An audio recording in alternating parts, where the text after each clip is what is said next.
Okay, bros.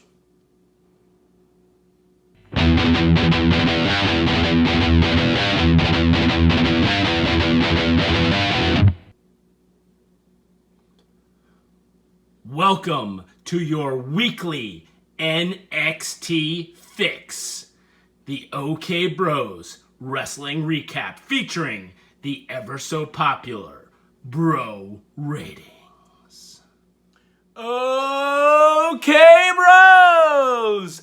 I'm your host, Jimmy the Gibson, and we are here to give you your weekly NXT Fix. Let's get right into the opening part of the show, opening contest, 10 to 20 seconds of NCIS. That's right, very weird episode this week, bros, because suspicious by his absence is none other than Toni Donozzo. But we did find out that the full name of the captain is Leroy Jeffrey Gibbs.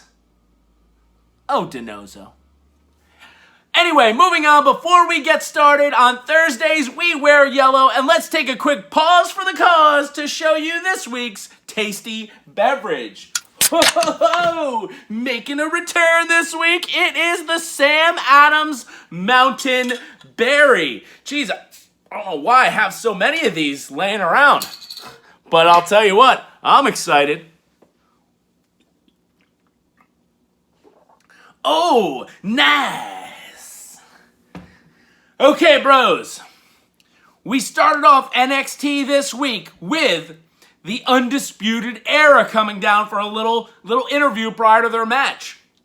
This interview was headlined by none other than KOR Kyle O'Reilly. He was flanked on both sides by Bobby Fish and Roddy Strong, saying that Adam Cole was still at home nursing his injured ribs.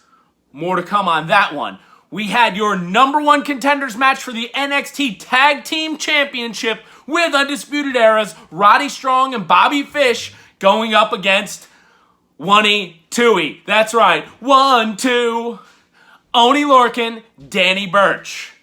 And, as you can expect, none other than Undisputed Era dominated this match, except for the one spot where 1, 2, he hit their finish. You thought it was over, but Bobby Fish pulled the leg out of the ring.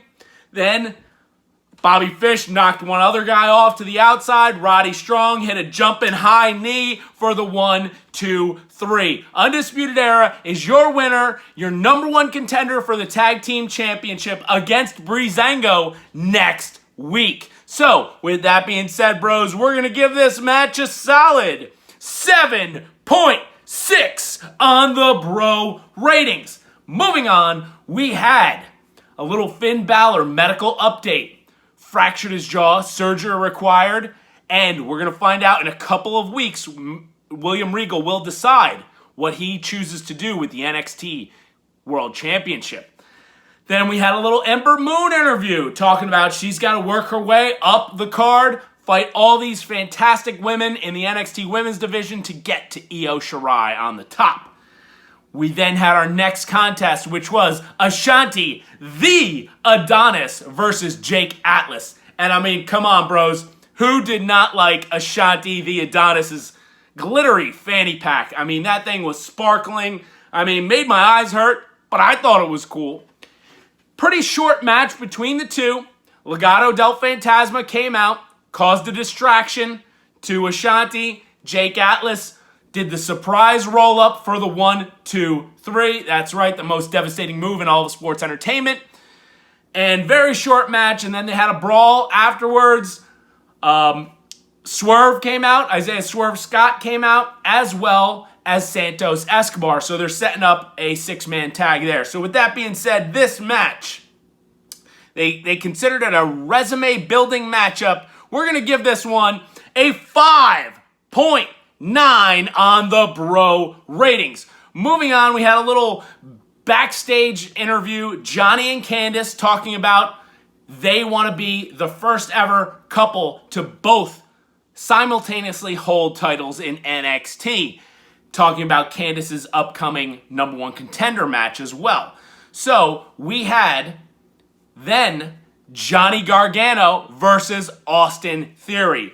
Fantastic back and forth match. Both guys hitting their signature moves. Super kicks left and right. And as you know, bros, Austin Theory's face once again turned completely purple. Once you see it, you'll never be able to unsee it. End of the match happened when Johnny Gargano hit one final beat, that slingshot DDT to Austin Theory for the 1-2-3. Gargano's your winner. Fantastic matchup. We're going to give this one a 8.1 on the bro ratings. Wow. Then we had backstage Raquel Gonzalez challenging Rhea Ripley for Halloween Havoc. And she says, you know what? It's time we find out who is the biggest and baddest woman in NXT. And I can't wait for these two big bad women to throw down at Halloween Havoc. So we had number one contenders match for the NXT Women's Championship to go against Io Shirai at Halloween Havoc was none other than Shotzi Blackheart. Ow, ow, ow! Welcome to the ball pit versus Candice LeRae. Excellent match between these two women, including a move we've never seen before. Shotzi Blackheart did a flip into a submission. Candice LeRae was like crouching down. It was put pressure on her neck and her arms and back. I mean, looked brutal till finally Candice got to the rope, snuck out of it. And then, out of nowhere, Candice is on the outside and gets slipped some brass knuckles by Indy Hartwell. Pops Shotzi Blackheart in the face, falls over. Candice drops the brass knucks, covers Shotzi for the 1-2-3, picks up the victory. Your new number one contender, Candice LeRae. And these two women had a fantastic match. We're going to give this one a solid 8.1 on the bro ratings. Now, coming up next is our very own UK correspondent. We pay him. I don't know why, but he's not that bad. Let's take it away.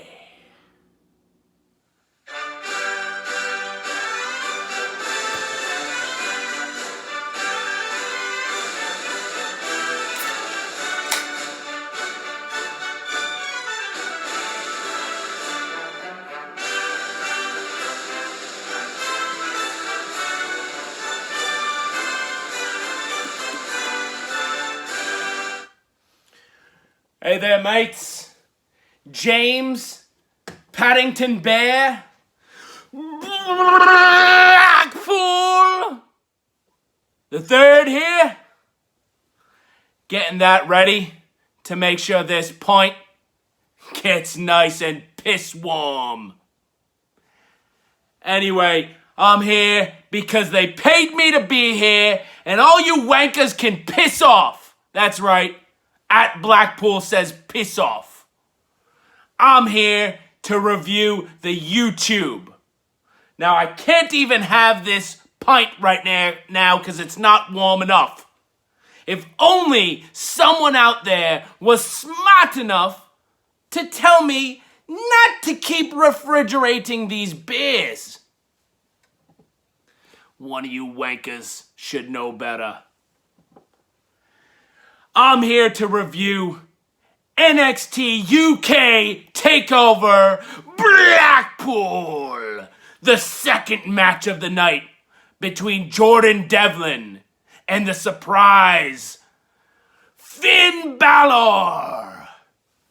These two Irish wankers beat the piss out of each other, and Finn Balor hit the coup de grace and got the 1-2-3.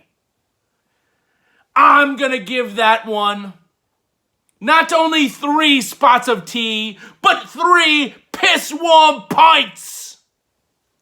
Now, if there was only something I could drink, I am a little parched.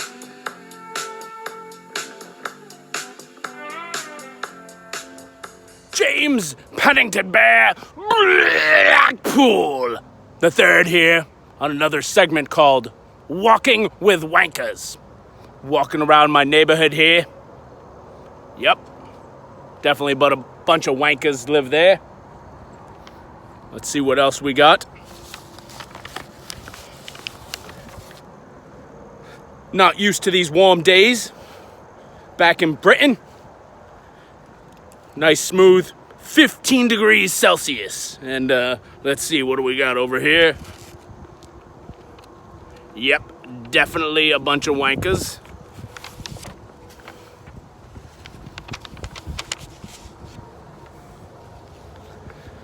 And then we come up to the Blackpool residence, and we'll check to see what we got in the mail. We've got... Oh, look at this!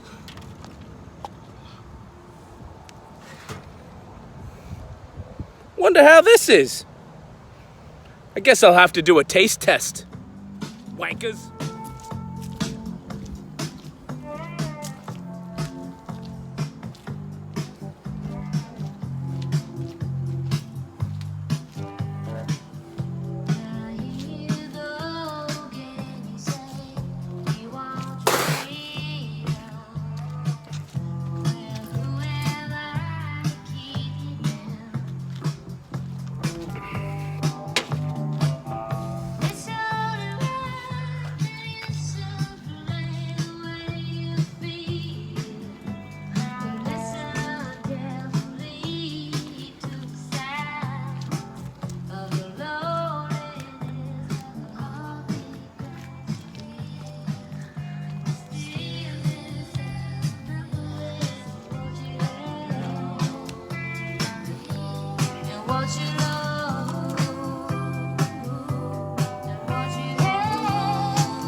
We are totally getting shut down by Fleetwood Mac. I mean, this British guy thinks he's Dogface or something? Come on, only one person can save 2020. Okay, bros. Moving on, we had a little backstage interview with brand new tag team Drake, Maverick, and Killian Dain. Drake shows a little promo package and says, hey, we're going to be known as the Furry and the Fury. That's right, I'm the Fury. And you, well, hey, well, it'll be great. We're fighting Imperium later. And Killian Dain's like, what? What do you mean we're fighting Imperium? Fantastic stuff. Round of applause by these guys. I like where this is going.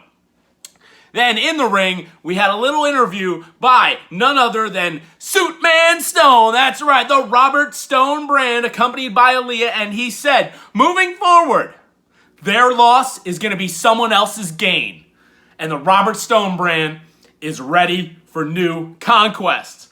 Which prompted the next match of Aliyah versus It's Toni time! Toni Storm. Right from the Gold Coast of Australia into your living room on NXT.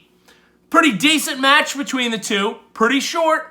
Toni Storm dominated most of it. I mean, a couple spots especially where she hit that running butt bump to the corner on Aliyah. That was pretty brutal. And then obviously finished off the match with the Storm Zero.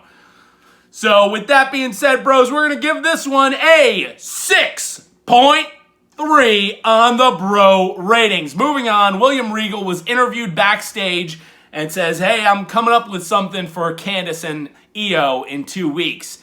Then shows up Xia Li with Boa and says, Xia Li, I really need a match next week so that I can compete and turn things around. And William Regal says, for the second time, I'll take that under consideration.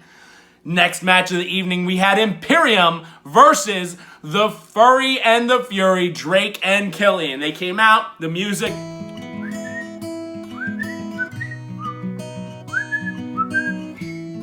And Killian Dain says, shut it off! They stopped immediately, and Drake was like, hey, come on, I want to do the dance. And perfect comedy between these two.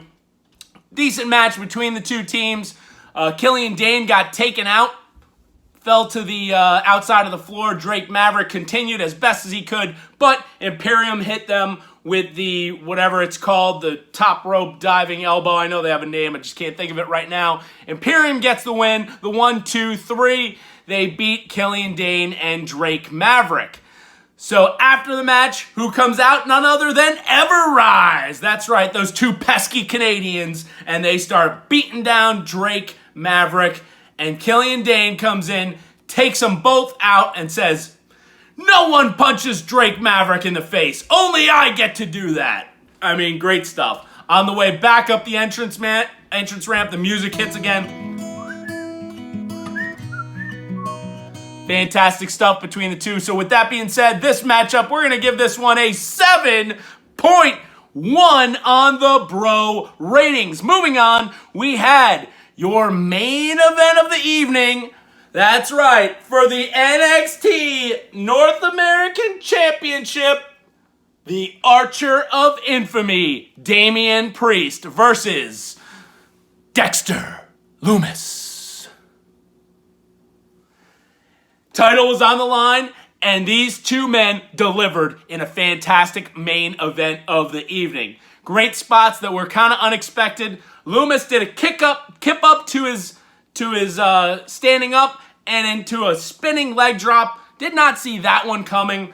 Lumis missed a swanton bomb. Priest hit Lumis with a couple spin kicks. Then they started brawling to the outside. Priest gets rolled in.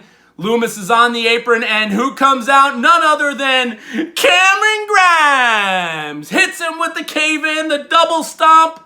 Then Priest comes in, picks him up from that big sit-out chokeslam, which, by the way, we got a name. It's called the South of Heaven. Damian Priest gets the 1, 2, 3. He's your winner. He retains the NXT North American Championship, and then afterwards looks at Cameron Grimes, and Damian Priest takes out Cameron Grimes with the Reckoning. And he's like, "Hey, I want to fight my own matches. I don't need help. I don't need interference." Fantastic stuff between Lumis and Priest. We're going to give that one a very good score of an 8.3 on the bro ratings. That means this was your match of the night, the main event of the evening. Fantastic stuff. And now, because we said his name, it's only fitting, bros, that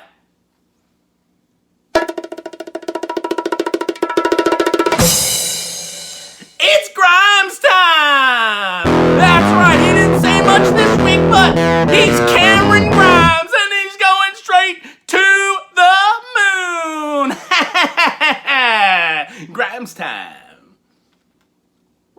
So, bros, with that being said, we had 7 matches or in-ring segments this week, which gives you an average bro rating of 7.34. Not the greatest NXT episode, but pretty solid. And one of my favorite parts of the night is what happened after the main event. Johnny Gargano comes down, hits Priest in the back with a chair, throws the chair to him, does the super kick, chair into the face, takes Priest out. Candice LeRae standing by his side. They're looking at the North American Championship on the stage saying, "Hey, we're going to become the first ever couple champions currently in NXT." Out of nowhere, William Regal, the GM, walks up behind him and says, "You know what? At Halloween Havoc, both of your championship matches, the stakes are going to be higher. And you're going to find out from none other than the host of Halloween Havoc, appearing on a platform covered in fog and smoke. Shotzi Blackheart arises and goes, 'Ow, ow, ow, ow! Johnny, Candice, your matches at Halloween Havoc will be determined by... Spin the wheel! Make a deal! That's Spin the right, wheel. Bros. Anyone Make who's a fan deal. of WCW in the early 90s knows what we're talking about here. There's about 12 stipulations on a wheel, and it's going to get spun. Whatever it lands on, that's the type of match we're going to see between Johnny versus Damian Priest, Candice versus Io Shirai in 2 weeks at Halloween Havoc. Very important. let's run down the potential options that were on said wheel. We have a TLS match. Don't know what that is. Hopefully we'll find out. We have a trick or street fight.